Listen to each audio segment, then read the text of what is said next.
Good morning, Mark Sudduth, HurricaneTrack.com with a Hurricane Pro and HD look at the latest on Hurricane Matthew.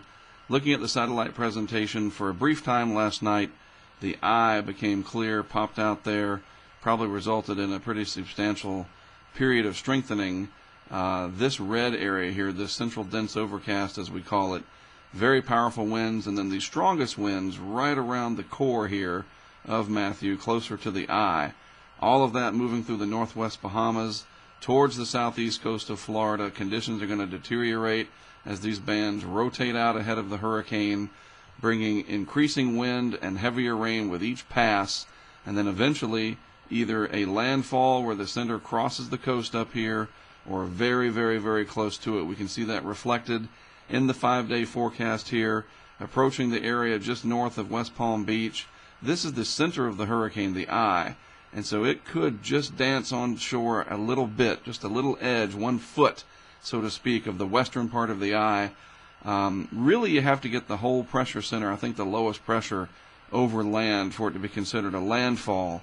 But that's all academic. That's technicalities that you on the coast really aren't concerned with in terms of the effects and the impacts. Hurricane conditions more than likely going to spread across this area here, inland a little bit. Hopefully staying out of the larger cities such as Orlando, Ocala, etc. This is compact enough of a hurricane that just might be the case. Maybe some gusts, especially in any taller buildings, and that includes certainly areas down here along the coast, even down to Miami. Hurricane force gusts are possible, so, and even sustained winds, just depending on the exact track. Then after Florida, it turns north and east and then south.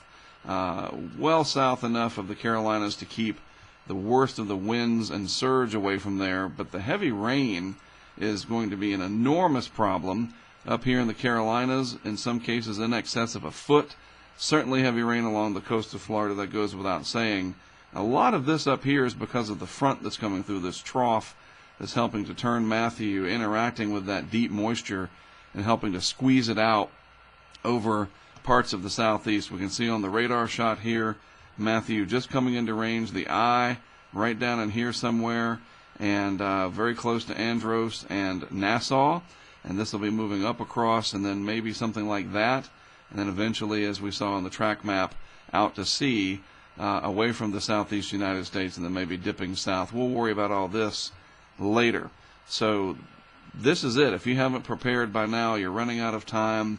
The stronger this gets, the more impact it's going to have from wind damage, the storm surge. You know, I think my best advice at this point in terms of knowing what to expect, read the public advisory from the National Hurricane Center. You go to hurricanes.gov and go into the public advisory and read it, especially the impact to land, the hazards affecting land section. That's going to give you the most information about exactly what to expect from this hurricane. And then from there, weather.gov, weather.gov, put in your zip code and read the hurricane local statement. That gives you more precise information from your local weather service office as to what to expect in your local area. And then you just got to hunker down.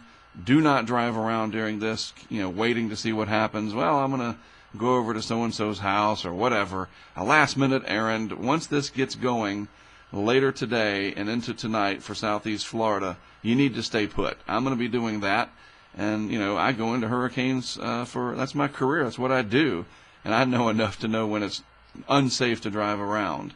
And you think about it, those winds can knock over a vehicle with a gust in no time, and then you're really in a pickle there. All right, so be safe out there. Everybody work together. It's going to be rough when this is over. Patience is going to be needed.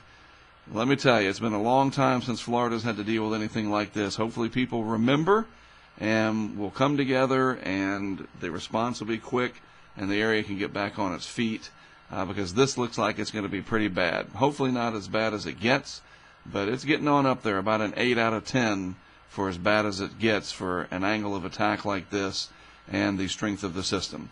I will be out and about posting video blogs, sort of like a running diary, a video diary of what's happening over the next 12 to 24 to 30 hours or so. I will sleep again this evening for a little bit, but then I'll be out again after that with full coverage all day tomorrow.